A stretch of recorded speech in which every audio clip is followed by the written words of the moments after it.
설교 목적을 먼저 여러분에게 말씀드릴게요. 설교 목적 진술, 그것은 제목과 마찬가지로 미련 떨지 말고 기다리라 라는 그 의미를 정확하게 깨닫게 만드는데 설교 목적이 있어요.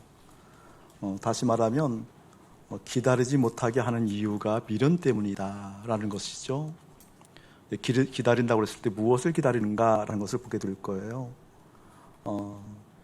미련 떨지 말라라는 그 의미를 다른 각도로 대입한다고 한다면 미련스러운 믿음이 있어요. 미련스러운 믿음. 미련스러운 믿음이 우리 예수님을 기다리지 못하게 만든다라는 것을 보게 만들 거예요.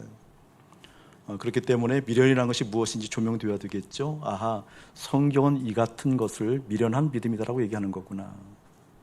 미련한 믿음이 있을 때에는 예수님을 기다릴 수 없는 거구나. 언어로 소망하지만, 언어로 주님을 사랑한다고 얘기하지만 실제 우리 예수님을 기다리는 인생은 아니구나.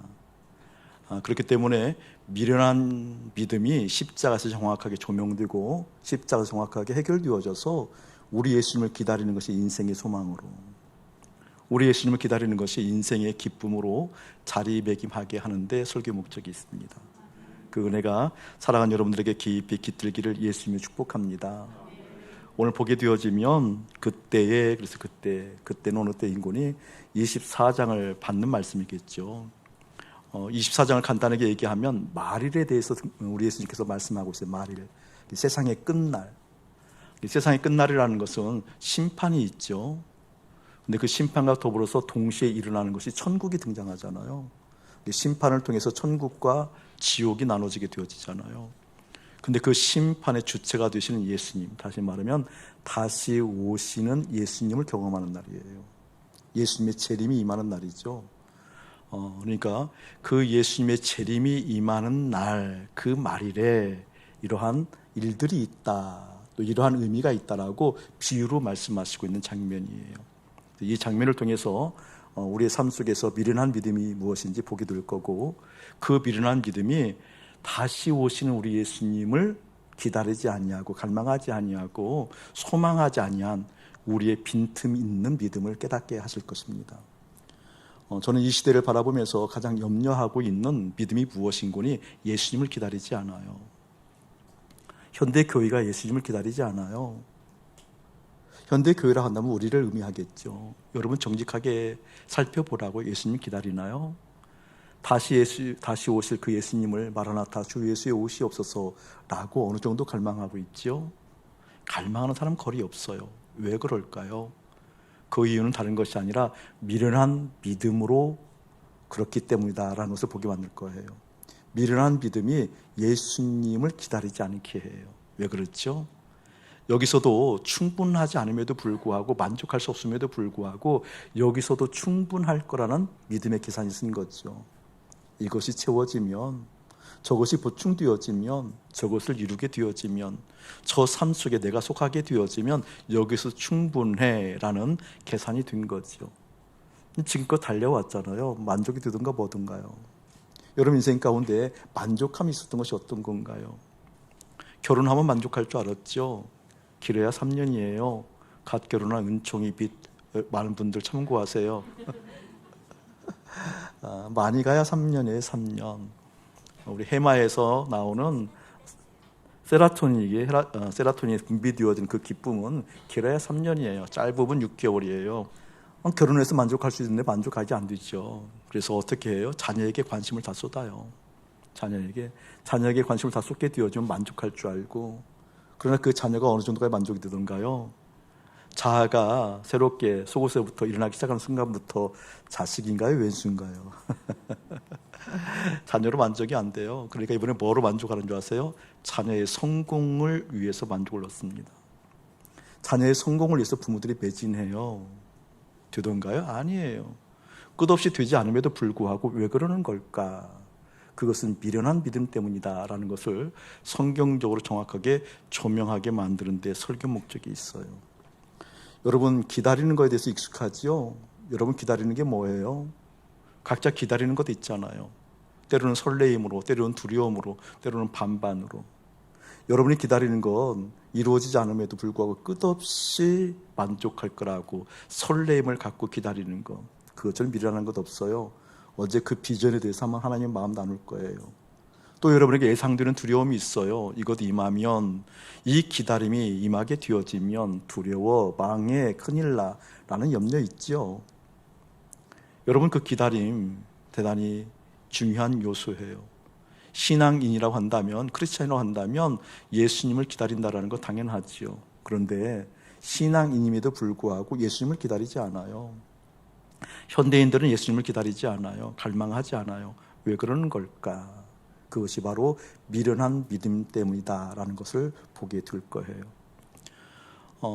우리 주님을 사랑하고 사랑한다고 얘기했지만 그 주님을 사랑하는 그 마음이 진정 내 속에 무엇 때문에 그 주님을 소원하고 갈망하는지 봐야 돼요.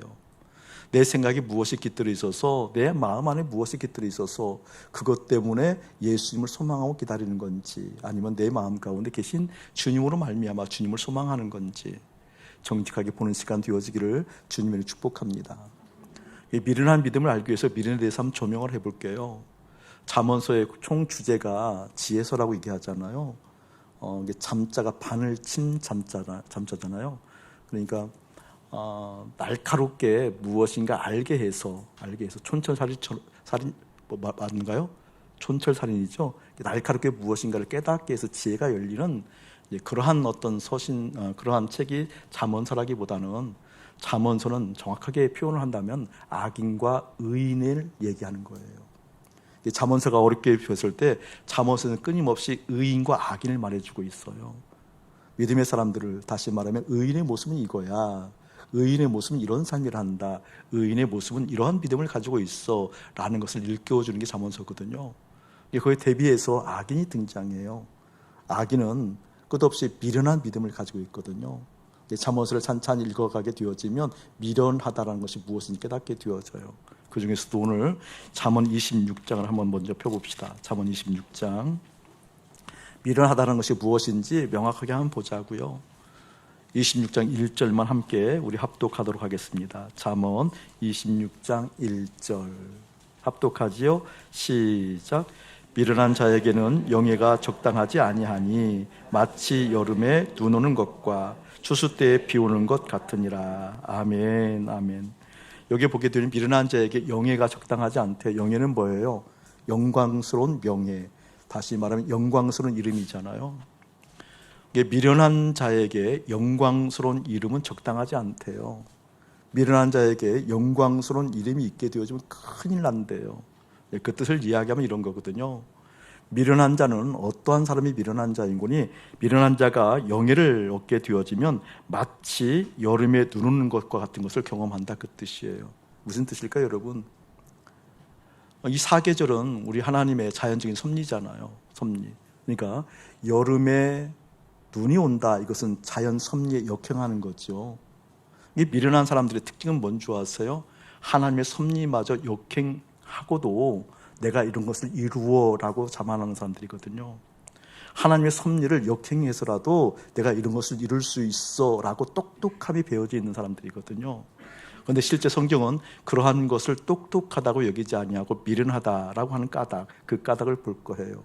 미련하면 하나님의 섭리마저도 역행합니다.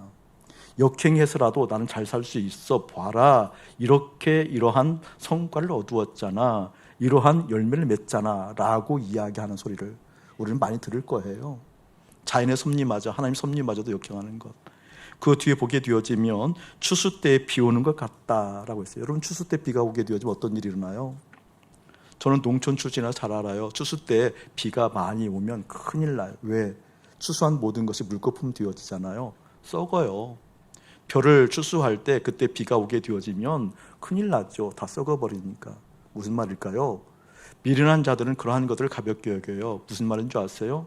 하나님께서 맺혀진 열매, 하나님의 섭리로 말미암아 우리 가운데 주신 선물, 그것 아니고도 살아. 그것 아니고도 잘 살 수 있어. 그것 아니고도 나 넉넉해, 봐, 이런 성과 있잖아 라고 얘기한다라는 거죠. 우리가 볼 때는 똑똑한 그림일 수 있어요. 능력 있는 권세, 힘, 그런 능력을 가질 수 있어요. 우리가 볼 때는 부러워할 만한 스펙일 수 있어요. 그럼에도 불구하고 성경은 그것을 무엇이라고 하는 거니? 미련하다라고 얘기한다라는 것. 그 미련이 뭘까라는 것을 계속 살펴보려고 하는 거예요. 자, 잠언 27장 먼저 한번 볼까요? 22절 한번 봅시다. 22절. 미련한 자를 곡물과 함께 절구에 넣고 공의로 찌을지라도 그의 미련은 벗겨지지 아니하리라. 이 미련이라는 것은 안 된다라는 거예요. 해결책이 없다라는 거죠. 해결책이 없다라는 게 그 미련이 뭔가 한번 볼 거예요, 여러분. 이게 미련하다고 얘기했을 때 그걸 깨달음과 동시에 그 미련하는 것을 주님께 방향을 바꿀 수 있는 수정함이 가능한가? 아니요, 그렇지 않다라는 거예요. 곡물과 함께 절구에 넣고 공의로 찌을지라도 그의 미련은 벗겨지지 않는다. 이게 불가능하다라는 거죠. 그 미련이 뭘까? 그 미련한 믿음이 뭘까? 여러분, 이 미련한 믿음은, 미련한 인생은, 미련한 사람은 아무리 노력해도 안 돼요. 가르쳐서도 안 돼요.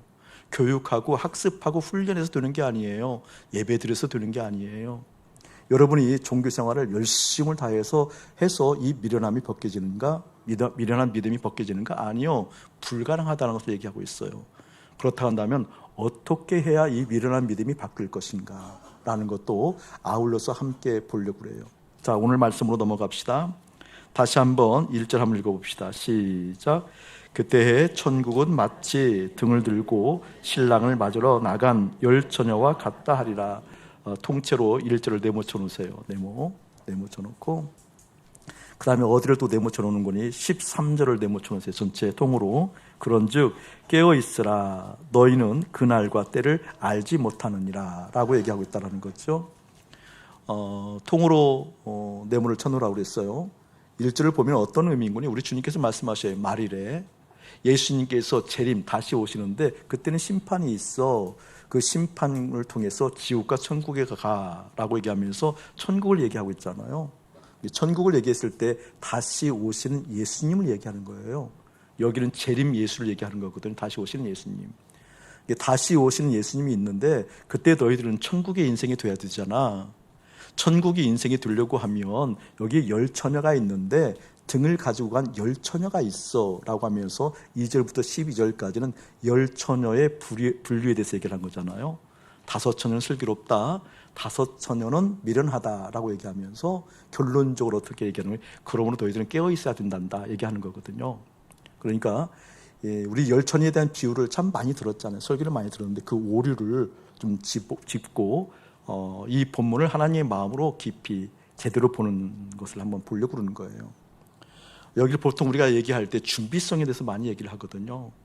10처녀 중에서 5처녀, 슬기로운 처녀는 등을 가지고 갈 때 기름도 가지고 갔다, 준비됐다 이런 의미잖아요.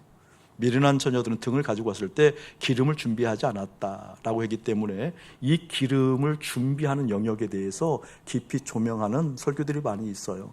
근데 그것은 본문에 대한 오해예요. 기름은 물론 성령을 의미하죠. 성경에서 주로 기름이 나올 때는 성령을 말하지만 여기에서 얘기하는 것은 성령을 의미한다라고 보면 좀 애매한 부분이 많고 좀 틀린 오해한 성경 주석이라고 얘기할 수 있어요. 그런 설교들이 참 많아요. 왜냐하면 슬기로운 5 처녀가 기름을 준비했다라고 했을 때 이때 기름을 성령으로 해석한다고 한다면 슬기로운 사람은 성령을 준비할 수 있는 건가? 아니에요. 성령 거룩한 영은 인격체잖아요. 당신의 주권이 있어요. 우리 예수님 자체예요. 예수님은 예수님의 때에 예수님의 생각에 의해서 예수님의 계획에 의해서 예수님의 주권을 나타내 주시는 것이지 우리가 슬기롭게 그 성령을 준비할 수 있는 것은 아니다라는 거예요. 맞죠? 그렇기 때문에 여기는 기름이라는 것이 성령을 의미하는 것이 아니고 이 자체의 의미가 있는 거예요. 이 자체의 의미. 그러니까 기름이라는 것을 준비하지 못한 것이 있거든요. 왜 기름을 준비하지 못했을까? 라고 했을 때 그 준비성을 조명하는 본문이 아니라 그 기름을 준비하지 못한 마음가짐을 얘기하는 거예요. 마음가짐. 마음이 없었던 거구나. 마음이 딴 데 있었겠구나. 다시 말하면 오늘 설교 제목같이 미련 떨지 말고 기다리라 그랬을 때 이 기다림이 세상을 기다리는 건가, 내 성공을 기다리는 건가, 내 욕구를 기다리는 건가, 내 마음의 뜻을 기다리는 것과 대비해서 예수님을 기다리는 것. 그 마음이 어디에 향해져 있는가요? 마음가짐. 마음가짐이 뭐예요? 마음이 가졌다라는 거잖아요. 마음가짐 잘해야 된다 이 말은 무슨 말이에요? 마음이 갖고 있는 것이 무엇인지 살펴봐라는 얘기잖아요. 이게 마음이 가진 것이 세상을 향한 내 욕구인지 예수님 자체를 기다렸는지 그 부분을 보라는 거죠. 자, 또 하나 우리가 한번 점검하고 넘어갈 것은 여기에서 신랑을 기다리는 열처녀, 이 열처녀는 신부를 의미하는 게 아니에요. 오해하면 안 돼요. 열처녀는 뭐죠, 여러분? 들러리예요, 들러리. 그러니까 여기에서 이야기하는 천국에 가는 인생들은 10명의 들러리가 있는데 5명의 슬기로운 들러리가 되어야 된단다. 5명의 미련한 들러리가 되면 안 된단다 라고 얘기했을 때 이 준비라는 것이 무엇을 의미한다고 여러분? 마음가짐. 이 마음가짐이 어떠하냐에 따라서 미련한 자가 될 수 있고 슬기로운 자가 될 수 있다, 그 뜻이에요. 자, 이것을 알기 위해서는 좀 유대 풍습, 결혼의 풍습을 좀 알아야 돼요. 유대는요, 하루를 계산할 때 우리는 아침부터 그 다음 아침까지가 하루잖아요. 생각할 때 하루가 밝았다, 그럼 아침, 해가 뜰 때부터 동틀 때부터 다시 동트올 때가 24시간 생각하잖아요. 근데 이스라엘은요, 해질녘부터 해질녘까지가 하루예요. 해질녘부터 해질녘까지 하루력인데, 결혼의 풍습은 이제 멀리서 신랑이 신부를 데리러 오잖아요. 이 당시는 뭐 통신이 발달한 것도 아니고 교통수단이 발달한 것도 아니기 때문에 신랑이 지금 오고 있다는 기별은 받았는데 언제 정확히 올지 몰라요. 길이 멀다라고 한다면, 먼 길이라고 한다면 오다가 사고도 많지요. 실제 있었던 일이에요, 실제. 오다가 사고도 많아요. 그러니까 오면 바로 이제 잔치를 해야 되는데 그 오는 과정 가운데 먼 길이기 때문에 올 때 사고도 많이 있어. 실제 실제로 그런 일이 있는 거거든요. 근데 이때 신랑이 언제 올지 모르기 때문에 들러리들이 동구박, 이제 동네 어귀에 가서 신랑이 오게 되어지면 맞이하는 거죠. 그때가 밤이 될지 낮일지도 모르니까, 언제 올지 모르니까 혹 밤이 되게 되어지면 등불을 준비해서 이제 두르는 거거든요. 신부 집에 딱 들어오게 되어지면 같이 들러리와 함께 신랑이 들어오게 되면 문을 딱 닫아요. 문을 닫고 일주일 동안 파티예요. 일주일. 신혼여행 안 가요. 일주일에 파티하게 되어지면 그 내용이에요. 그 내용. 근데 이 내용 속에 5명의 미련한 사람들, 5명의 슬기로운 사람들, 그 뜻이 뭐라고요, 여러분? 이것은 성령을 준비한다는 개념이 아니라 어떠한 마음가짐을 가지고 신랑을 맞이하는가. 그때 너희들은 5명의 미련한 들러리가 되지 말아라 라는 그 들러리의 마음가짐은 무엇이었을까? 좀 편안하게 한번 생각해 보자고요. 상식선에서. 상식을 넘어가는 말씀이거든요, 이것은요. 상식선에서 보게 되면 이런 거예요. 저를 한번 보실래요, 여러분? 보세요, 여러분. 우리도 보통 결혼식 보게 되어지면 신부 친구들이 결혼식에 이제 와서 결혼식 자체 축하하잖아요. 근데 이때 축하하러 왔을 때 대부분 아니더라도 이런 사람도 간혹 있어요. 그 신랑의 친구들 보려고. 저는 그런 고백도 들어봤거든요. 신랑의 친구들 보려고 뭔가 좀 좋은 또 눈맞춤이 일어나지 않을까라고 하는 그런 것도 있잖아요. 자, 여기에 10명의 들러리가 있는데 이 들러리 중에서 5명은 지금 신랑을 향한 마음들이 있었어요. 5명은 신랑을 향한 마음이 없는 거잖아요. 그럼 5명의 미련한 처녀는 어디에 마음이 있었을까요? 신랑의 마음이 있었을까요? 파티의 마음이 있었을까요? 그렇죠. 그거예요, 그거. 잘 알잖아요. 실제 여러분. 그러니까 이제 문 닫고 일주일 놀아요. 흥겹게 놀거든요. 현재도 그래요. 현재 그런 풍습이 지니고 있잖아요. 그러니까 여기서 신부의 마음들은 어떠한 마음인 거니? 들러리의 마음들은 다른 마음이 아니라 상식선에서 보게 되어지면 오는 신랑은 사실 나하고도 관계없어요. 내 친구의 신랑일 뿐이지 실질적으로 나하고 지금 관계는 없는 거죠. 다만 어떤 관계가 있어요?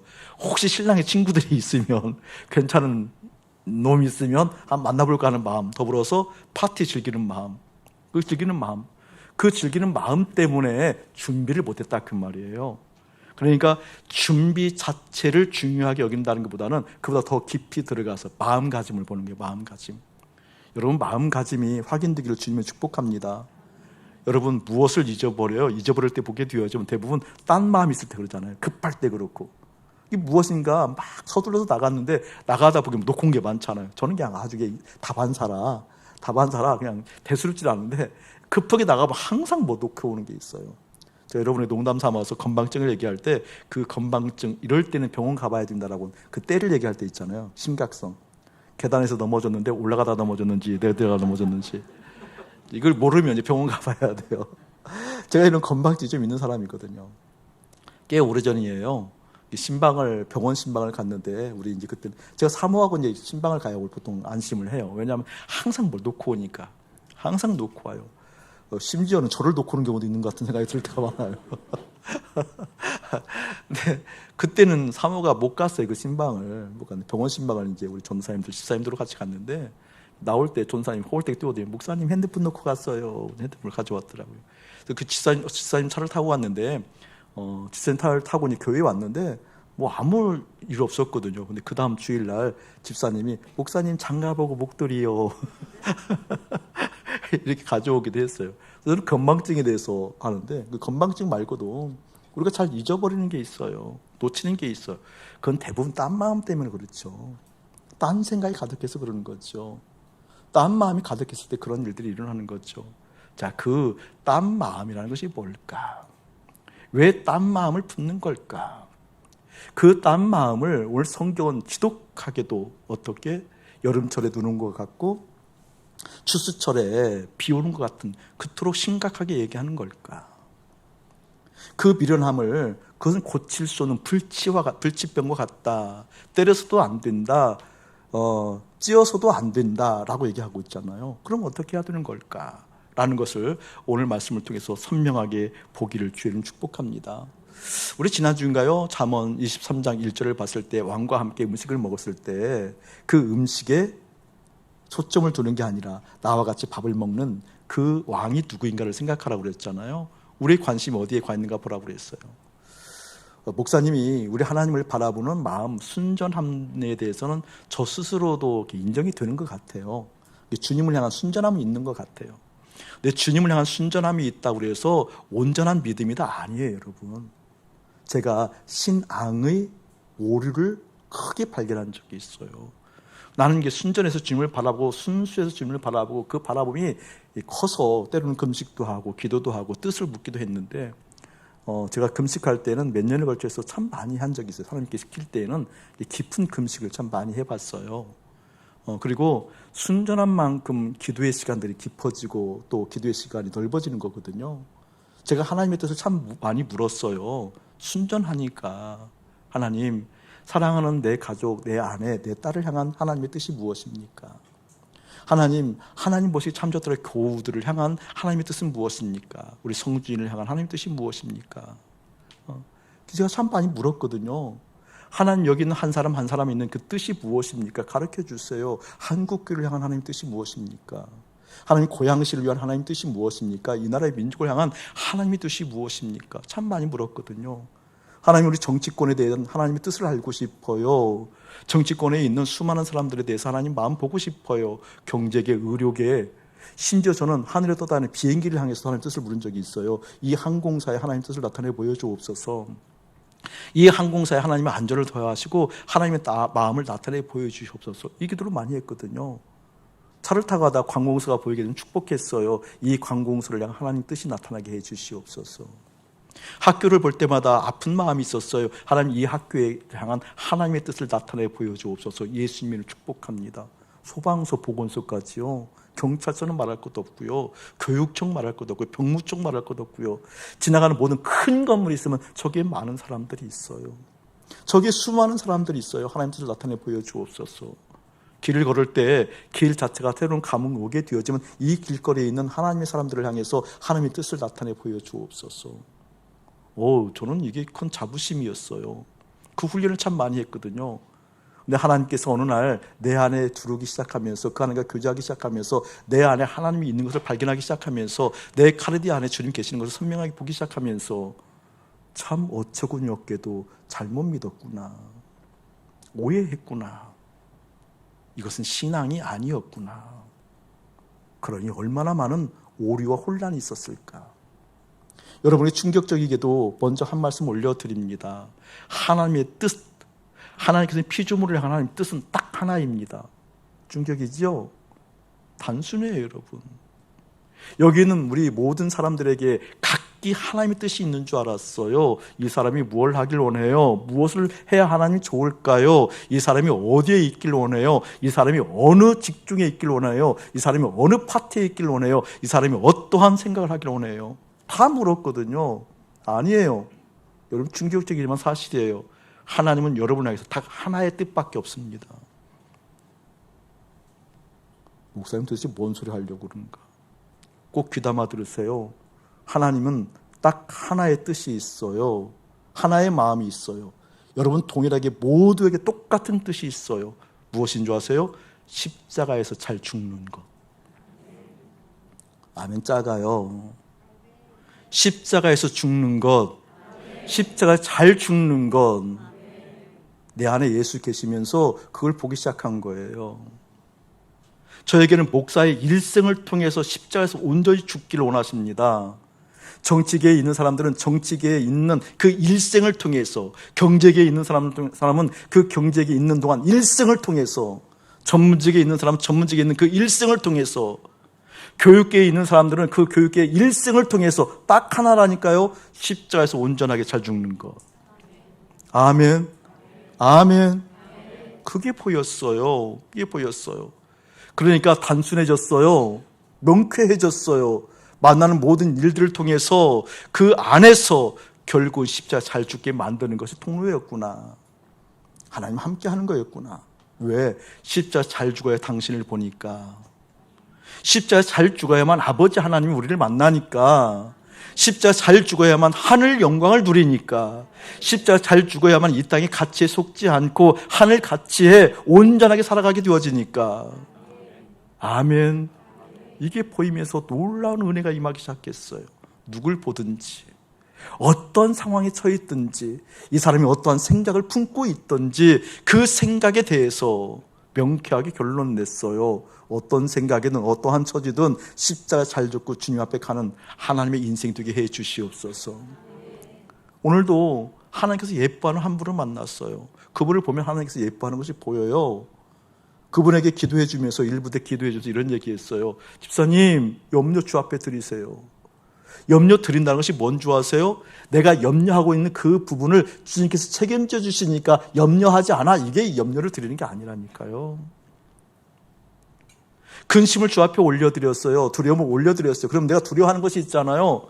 두려워하는 것이 마음 빼앗겠어요. 그렇기 때문에 그 두려워하는 것을 주님께서 책임져 주실 거야 라고 해서 믿음을 발휘하는 게 아니에요. 염려, 근심은 뭔지 아세요, 여러분? 내가 염려하고 있는 것과 상관없이 주께서 그걸 막아주시든 막아주시지 않든 나는 주님을 신뢰합니다가 염려를 맡기는 거예요. 믿음 오해하면 안 돼요. 두려워하는 그 일이 떠나가기 때문에, 떠나갈 줄 믿었기 때문에 두려움을 주 앞에 돌린다가 아니에요. 두려워하는 그 일이 내게 임한다 할지라도 나는 그것과 상관없이 주님께 있습니다. 이것을 두려움을 주 앞에 맡긴 거예요. 이해해 주세요, 여러분. 주님의 역사는 그때부터 일어나요. 주님의 하신 뜻은 그때부터 일어나요. 전 사랑하는 여러분들이 그러한 은혜를 깊이 경험하기를 주님 축복합니다. 10명 처녀 중에서 5명의 미련한 처녀들이 무엇을 경험했겠어요, 여러분? 다른 걸 경험하는 것이 아니라니까요. 그의 마음 가운데 딴 생각이 있었어요. 그의 마음 가운데 주님 계시는 것이 아니었어요. 그의 마음 가운데 파티, 음식에 가 있었어요. 흥겨움에 가 있었어요. 기쁨에 가 있었어요. 자기 노래에 가 있었어요. 자기 꿈에 가 있었어요. 그게 미련한 믿음이에요. 왜 얘기를 할 줄 아십니까, 여러분? 미련하다라는 것을 사전적 의미로 보게 되어지면 다른 것이 아니라 터무니없는 고집으로 매우 우매한 것을 미련하다고 얘기해요. 터무니없는 무엇을 여러분? 고집. 터무니없다는 말이 재밌잖아요, 여러분. 터무니없다는 말이 무슨 뜻이에요, 여러분? 예를 들면 이 교회 예배당을 재야 되는데 이 예배당을 지려면 터가 있어야 되잖아요. 터를 갖고 해야 되잖아요. 터무니없다라는 것은요. 예배당을 진다고 터를 갖고 왔다고 그러는데 터에 흔적이 없는 것 보고 터무니없다 그러는 거거든요. 무엇을 지려면 터가 있어야 되죠, 터가. 근데 터에 흔적이 없는 것을 터무니없다고 얘기하는 거거든요. 터무니없다고. 근거가 없다라는 거죠. 여러분, 내가 예수 믿어요. 여러분이 예수 믿잖아요. 내가 여러분과 동일하게 아니면 다른 빛깔 수도 있겠지만 저 주님 사랑하거든요. 주님 사랑해요. 그럼 내 믿음의 터에 뭐가 있어야 된다라는 거예요, 여러분? 예수 있어야 되잖아요. 근데 터무니없는 믿음은요? 예수 없어요. 뭐가 있어요? 내가 원하는 게 있다니까요. 그런 이쯤 되면 빨리 알아차려야죠. 여러분의 믿음이 터무니 있는지 없는지. 예수를 이야기한다가 말고요. 내 그 믿음의 터에 뭐가 있냐라는 거예요. 내 믿음의 터에, 내 존재의 터에 예수가 있는가, 걱정이 있는가. 걱정이 있다고 한다면 터무니없는 믿음이다 그 말이에요. 그게 바로 미련한 믿음이다 그 뜻이에요. 많은 사람들을 보았어요. 경험했어요. 우리 교우들도 마찬가지인 것 같아요. 여러분 마음속에 터무니없는 믿음이지, 여러분의 마음의 터에 예수가 있었어. 나 그 예수 때문에 그 예수를 기다려. 그 예수님이 좋아. 그 예수님을 생각하고 살아. 그 예수님을 고대해. 그 예수님을 갈망해. 왜? 터가 예수님이 있으면 당연히 그럴 거 아니에요? 내 마음의 터에 그 예수 계시면 그 예수님을 기다리지 않겠냐고요? 그 예수님을 고대하지 않겠냐고요? 예수님 보고 싶어요? 알고 싶어요? 예수님 더 가까이 있고 싶어요? 예수님의 존재를 더 깨달아가고 싶어요? 예수님께 나아가는 인생이 되고 싶어요? 하지 않겠냐고요? 근데 우리 터에, 믿음의 터에 염려 있으니까 이 염려 해결해 주세요. 이 염려 고쳐주세요. 이 미움 고쳐주세요. 이 미움을 묵상하는 거지. 예수 묵상하는 거 아니잖아요. 염려, 성공을 묵상하는 거지 예수 묵상하는 거 아니잖아요. 그것 보고 터무니없는 믿음, 미련한 믿음이라고 얘기하는 거예요. 근데 이것은 안 고쳐진다라는 거예요. 노력 갖고 되지 않는다라는 거예요. 터무니없는 그 믿음은 여름철에 눈 온 것과 같다라는 거예요. 하나님 뜻을 역행한다라는 거예요.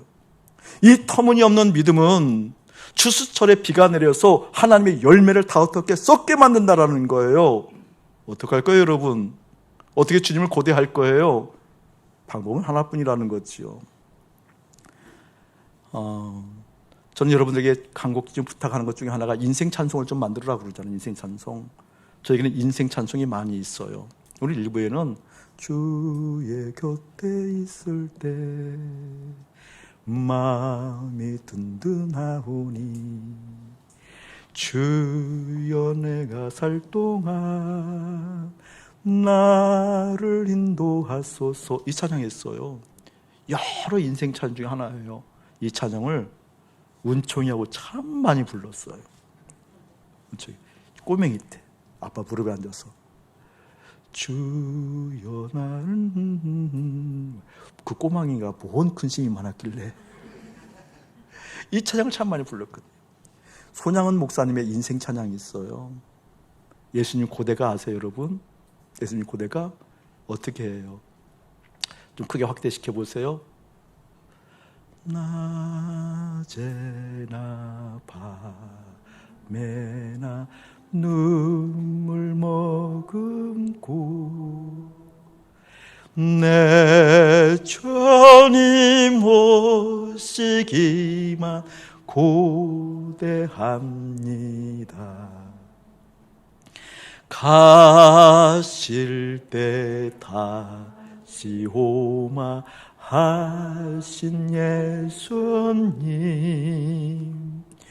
오셔요 언제나 오시렵니까. 3절 먼 하늘 이상한 구름만 봐도 행여나 내 주님 오시는가에 머리 들고 멀리 바라보는 마 오주여 언제나 오시렵니까. 4절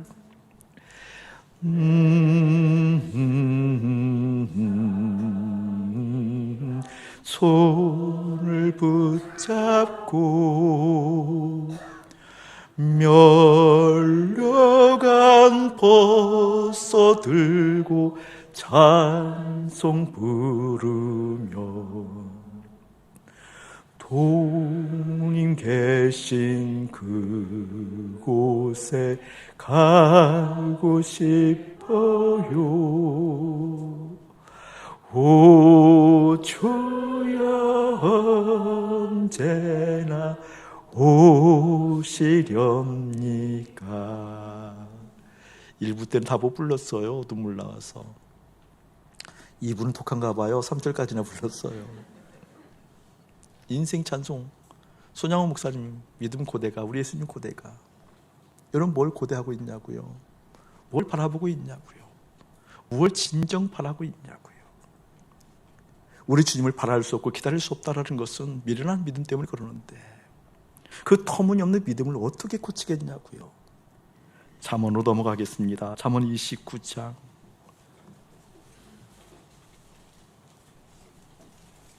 잠언 29장 1절만 보도록 하겠습니다. 시작. 자주 책망을 받으면서도 목이 곧은 사람은 갑자기 패망을 당하고 피하지 못하리라. 여기 보게 되어지면 자주 책망을 받는데요, 자주 책망을 받는 사람 보고 미련한 사람이라고 하거든요. 이 잠언서는 악인과 의인, 악인의 의로운 삶, 아니 의인의 의로운 삶, 악인의 미련한 삶을 얘기하거든요. 근데 그 미련한 사람은 자주 책망을 받으면서도 목이 곧대요. 고치지 않는다는 거죠. 미련한 사람의 특징이 그래요. 자주 책망을 받음에도 불구하고 목이 곧대요. 목이 곧으면 갑자기 어느 날 패망한대요. 이 교회에 대해서는 언제 여러분에게 깊이 설교할 때가 한번 있을 거예요. 갑자기 패망한대요. 맞아요. 틀림없는 사실이에요. 갑자기 패망해요. 미련한 사람 특징은 책망을 자주 받는데요, 그럼에도 불구하고 목이 곧아요. 여기서 그렇게만 생각하면 안 되고요, 이 한편 다른 편을 생각해 봐야 돼요. 여러분에게 묻겠습니다. 우리 예수님은 미련하신 분 아니면 의인? 맞죠? 그럼 예수님은 책망을 하시는 분 아니면 책망을 받으시는 분? 1번 책망을 하신다, 2번 책망을 받으신다. 1번 2번 시작. 목사님 질문 항상 함정이 있죠. 목사님 바리새인들에게 책망을 받았어요, 안 받았어요? 받았죠. 책망을 받았죠. 네가 뭔데 하나님을 모독하냐? 네가 뭔데 율법을 무너뜨리냐? 네가 뭔데 나이 30밖에 안 된 네가 뭔데 지도자를 가르치냐? 제사장들에게 여러분 핍박을 받았어요. 그렇죠? 책망을 받은 게 예수님이에요. 많은 지도자들이 책망을 받았어요. 여러분 책망을 받았을 때 그때 그 예수님께서 그 책망 안에서 목이 곧지 않고 순응했다고 한다면 십자가 있어요, 없어요? 없지요. 없죠. 이게 목이 곧다, 책망을 받아도 목이 곧아야 된다라는 요소가 따로 있다는 거죠. 그렇죠? 아멘. 미련한 자들은 책망을 받으면 목이 곧하면 금방 패망하는데 예수님과 마찬가지로 책망을 받을 때에도 목이 곧아야 될 때가 있다는 거예요. 여러분 그 은혜가 일어나길 축복합니다. 예수님 제자들에게도 책망받았어요. 그렇잖아요. 제자들이 이야기하잖아요. 예수님이면서 하나님의 아들이면서 하나님의 아들이 저주 가운데 죽는 게 당연합니까? 십자가가 웬 말입니까? 절대 그럴 수 없습니다. 책망받았어요, 제자들에게. 그때 아이고 네가 내 걱정 다 하는구나, 아이고 네가 나를 다 사랑하는구나, 알았어 내가 살살할게, 이렇게 따라왔는데 십자가 없다니까요. 우리 구원 없어요. 예수님 그 책망에 목이 곧았기 때문에 우리는 십자가가 있는 거지요. 아멘. 무엇을 말하려고 하는 줄 아세요, 여러분? 미련한 신앙, 다시 말하면 이 세상에 대해서는, 세상의 가치에 대해서는 목이 곧아야지만 이 세상에 대해서 목이 곧지 않고 고분고분하게 되어지면 죽어요. 여러분 망해요. 맞죠? 어디에 목이 곧을 것인가 명확하게 서 있기를 주님 축복합니다. 세상에서 아무리 나를 유혹하고 세상에서 아무리 나를 끌어내리려고 노력한다 할지라도 나는 거기에 대해서 목이 곧은 인생이 되어져서 하나님의 마음 이끌어 가겠습니다. 아멘. 믿음의 사람들은 항상 어디에서 책망을 받는 줄 아세요? 십자가가 우리를 항상 책망합니다. 저 책망을 날마다 경험하거든요. 십자가가 나를 책망하거든요. 이 녀석아 죽어야지. 이 녀석아 어디에 고개 뻣뻣이 들고 서 있는 거야? 죽어야지. 이 녀석아 어디를 고개를 그렇게 숙이고 그렇게 순응하는 자세를 보이는 거야? 죽어야지. 십자가의 책망의 소리를 듣지 아니하면 갑자기 패망합니다. 미련한 사람들의 십자가가 날마다 우리 삶 가운데 와서 나를 책망한다 할지라도 그걸 듣지 못해요. 알아듣지 못해요. 오히려 세상을 강화하는 모습을 보여요. 이게 망한다 그 뜻이에요. 저는 그래서 날마다 십자가 앞에 서 있거든요. 그래서 날마다 십자가를 생각하거든요. 십자가에 계신 예수님을 바라보거든요. 그 주님을 기뻐하거든요. 그 주님과 함께 연합하여 죽은 실제 되도록 날마다 기도하거든요. 주님 오늘도 죽어야 할 때 죽을 수 있는 십자가의 책망을 듣기를 원합니다. 오늘도 주님 앞에 서 있는 내 인생 가운데 오셔서 말씀하시는 그 말씀이 잘 들릴 수 있도록 세상의 귀를 열어놓는 마음이 십자가 죽는 것 실제 되어져야 됩니다. 내 자식을 향한, 내 가족을 향한, 행복을 향한 이러한 자라는 가치가 십자가 죽길 원합니다. 아멘. 그게 비결이에요. 터무니없는 믿음이 어떻게 해결되는가? 십자가의 책망을 듣는 거예요. 터무니없는 믿음이 어떻게 죽는가? 십자가 책망 가운데 듣고 예 여기 있습니다 라고 주님과 연합하는 거예요. 이 은혜가 여러분의 심령 가운데 깊이 임하기를 예수의 이름으로 축복합니다. 예수님 다시 오십니다. 마라나타 주 예수의 오시옵소서 인사가 돼야 돼요. 믿음의 사람들은 내 마음의 터 위에 주님 계시기 때문에, 내 믿음의 터 위에 주님 계시기 때문에 속고 살았거든요. 미련한 믿음으로. 내 믿음의 터 위에 세상 온갖 꿈, 자부심, 목표를 세워놓고 주님 오셔서 고쳐주세요. 그게 미련한 믿음이라는 거예요. 고칠 길 없어요. 십자가의 책망을 들어야 됩니다. 마치 천국은 신랑을 맞이하러 온, 등을 가지고 맞이하러 온 열처녀와 같으니 라고 얘기하면서 결론이 뭐라고요? 그런즉 깨어있으라. 깨어있으라고 얘기하는 거거든요. 준비하라가 아니라 깨어있는 거예요. 깨어있는 건 뭐예요, 여러분? 의식화잖아요. 내 의식이 또렷하게 하는 거고 깨어있는 거라고 그러잖아요. 여러분, 의식화라는 것은 어떤 뜻을 가지고 있어요? 부정적 측면으로 생각하지 마세요. 중요한 거거든요. 세상의 가치, 세상의 환경에 대해서 정확하게 분석할 수 있는 판단의 능력, 그렇죠? 그 판단의 능력을 기반으로 해서 올바르게 행동할 수 있는 깨우침, 이게 깨어있는 거거든요. 이게 내 의식이 어디에 있는가 정확히 깨닫는 것이 깨어있는 거거든요. 여러분, 마음가짐은 이 의식이 어떠한가를 보는 것이 마음가짐이거든요. 보세요, 여러분, 지금 여기 앉아있지만 문제가 큰 사건이 혹시 여러분 가운데 있으면 예배에 집중할 수 없잖아요. 여기에 있지만 다른 것이 집중되잖아요. 자녀에게 문제가 생겼어요. 동떨어지는 공간에 있음에도 불구하고 자녀 생각이 꽉 차 있잖아요. 그렇죠? 의식의 문제라니까, 의식의 문제. 염려, 근심, 쾌락, 성공, 추구하는 모든 것도 의식의 문제라니까요. 나는 여기 있음에도 불구하고 공간을 초월해서, 시간을 초월해서 생각이 나는 거거든요. 의식을 지배하는 거거든요. 신앙생활은요, 그 모든 것을 초월해서 예수님 계신 거잖아요. 그 모든 것을 넘어서 예수님이 계셔야 되는 거잖아요. 말이 아니라 실제 내 의식이 있게 되는 거잖아요.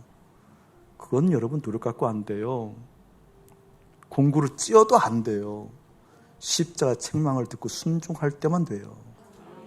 십자가 책망을 듣고 십자가 주님과 함께 연합할 때만 돼요. 나중에 뭐만 남지 않습니까? 예수만 남는다는 얘기가 십자가 선명했다 그 뜻이에요. 기도의 끝은 그것만 남아요.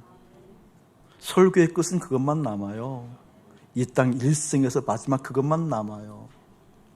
미련 들지 말고 기다림, 마음가짐이 십자가를 향하는 것을 보는 한 주간 되어지기를 예수의 이름으로 축복합니다. 이제는 우리 주 예수 그리스도의 은혜와 우리 아버지 하나님의 그 극진하신 사랑하심과 성령 하나님의 감화가는 교통하심이 미련 들지 말고 우리 마음가짐이 주님을 기다리는 인생인가 확인하는 거룩한 백성들 가운데 이대로부터 영원 무궁토록 가득할지어다. 아멘.